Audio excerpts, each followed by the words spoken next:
云姑娘，你对玉城主痴心不改，但是他今天晚上却要杀你。这样的人，不配你一直维护他。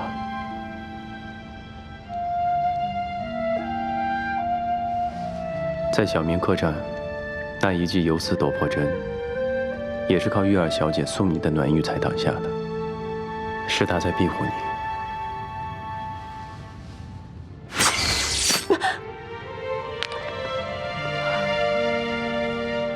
你该还他一个公道吧？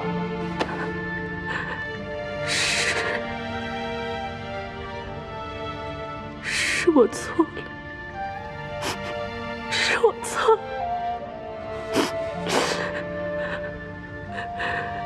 当初他想要游丝夺魄针，想看看里头的玄机，我便偷拿给了他，没想到。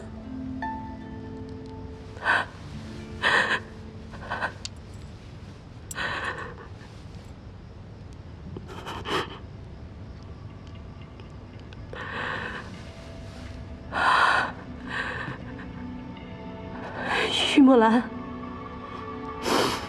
这一切你该承认了吧？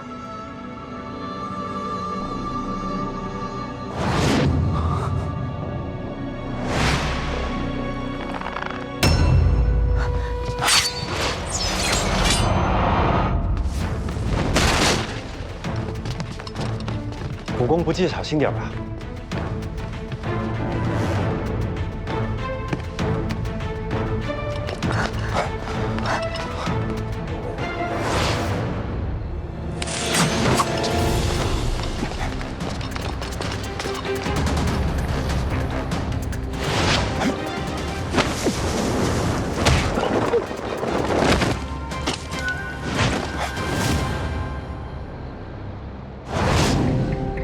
原来是皮公者，我要为双儿报仇。方多兵，来见他。你又要干什么？这玉夫人要为令妹报仇，恐怕也得排个先后吧？什么意思？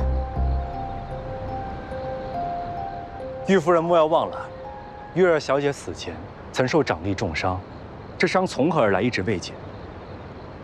方才看见宗正公子出手，便一下子给我们解惑了。宗正公子，这种不伤表皮却能将内脏全部震碎的功夫，怕是劈空掌无疑了吧？这一直以来我也十分的好奇啊，这玉木兰呢有游丝夺魄针，哎，可以直接杀了这个玉秋川，可为什么要给他一掌？现在这么一看来，所有的疑点我也都清楚了。杀二小姐为什么要杀2次呢？是因为金针和掌风不是同一个人。宗正公子，那一记劈空掌是你打的吧？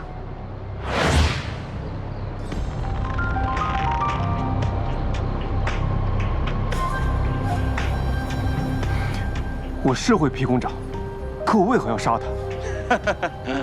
为什么？因为你与玉夫人有私情啊，被二小姐给撞见了，而且你身上沾有玉夫人请愿里的桂花香，而常年睡客房的玉城主身上都没有。刚刚情急之下，玉夫人十分的维护你啊。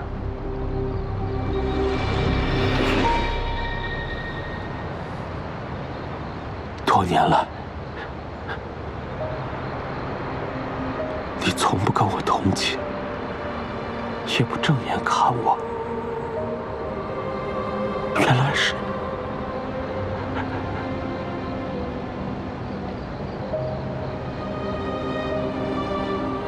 我是不干净，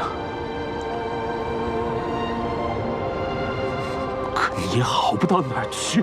你给我闭嘴！ 是你，真的是你杀了秋霜。我是打了那一仗，但我不是有意的。那日我与红珠在外面相会，本是要断了这样的关系，可红珠着恼，我不能一走了之，于是追她入寝宅安抚。红珠本就烈性如火，我好言相劝许久，才让他静下心来听我说话。此时却忽然听到窗外有声响，我们的事万万不能让人知晓。仓皇中，我便向窗外打出一掌。等我翻窗查看时，却不见有人。